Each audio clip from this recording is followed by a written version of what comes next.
Bonjour à tous mes très chers auditeurs, amis auditeurs. J'aimerais vous inviter à partager, à voyager avec moi cette réflexion profondément intense, riche, philosophique, intellectuelle, terriblement concrète que nous donne la paracha de la semaine.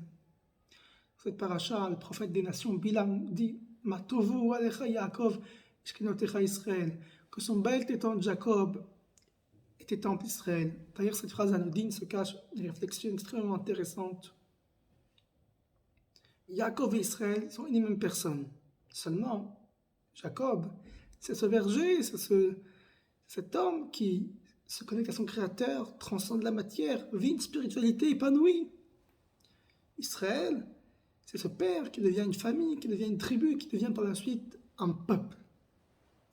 Alors, il est extrêmement intéressant et curieux de noter que l'Ohel, la tente, l'habitation, est reliée à Jacob. Et la maison collective, le temple, est lui relié à Israël. On aurait pu penser que ça aurait été l'inverse. La maison à Israël et le temple à Jacob.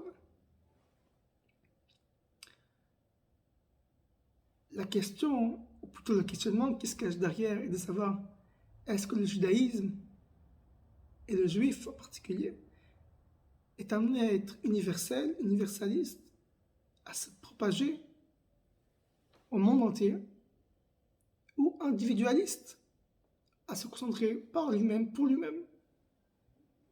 Et la réponse à cette question est dans le texte lui-même du fait de cet inversement, que oui, chaque juif, et le judaïsme de manière générale, a pour vocation principale de réparer le monde, d'être Akenet Haolam, et de se propager sa lumière, de diffuser son savoir, sa bonté, son intelligence, son raisonnement à la totalité de l'univers pour le bien de tous. Précisons sans évidemment volonté de conversion quelconque.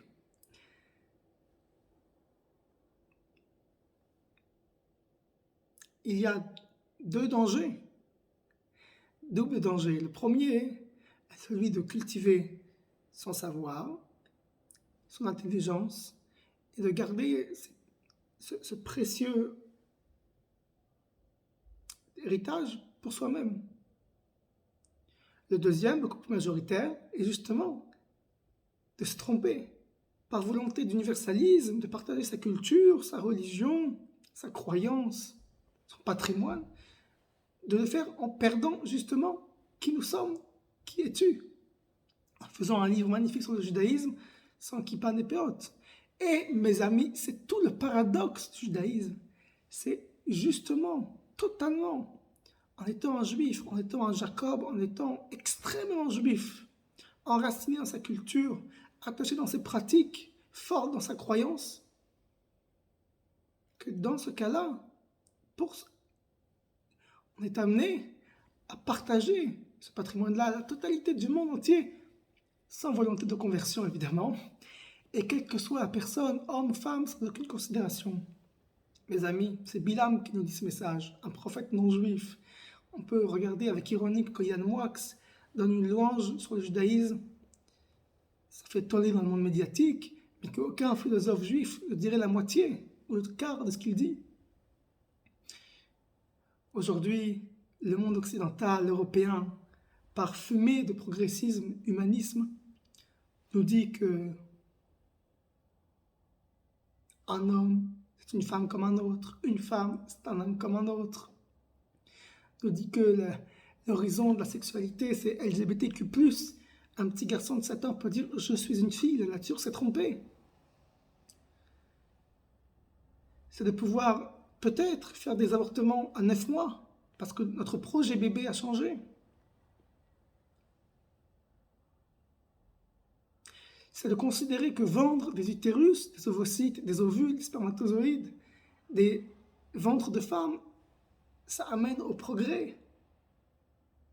Alors ces catastrophes que nous montre, que nous présente la société occidentale et européenne, nous amènent nous à justement ne pas avoir honte d'avoir un discours humaniste et progressiste pour le coup, au sens noble du terme, d'amener un savoir, une beauté, un respect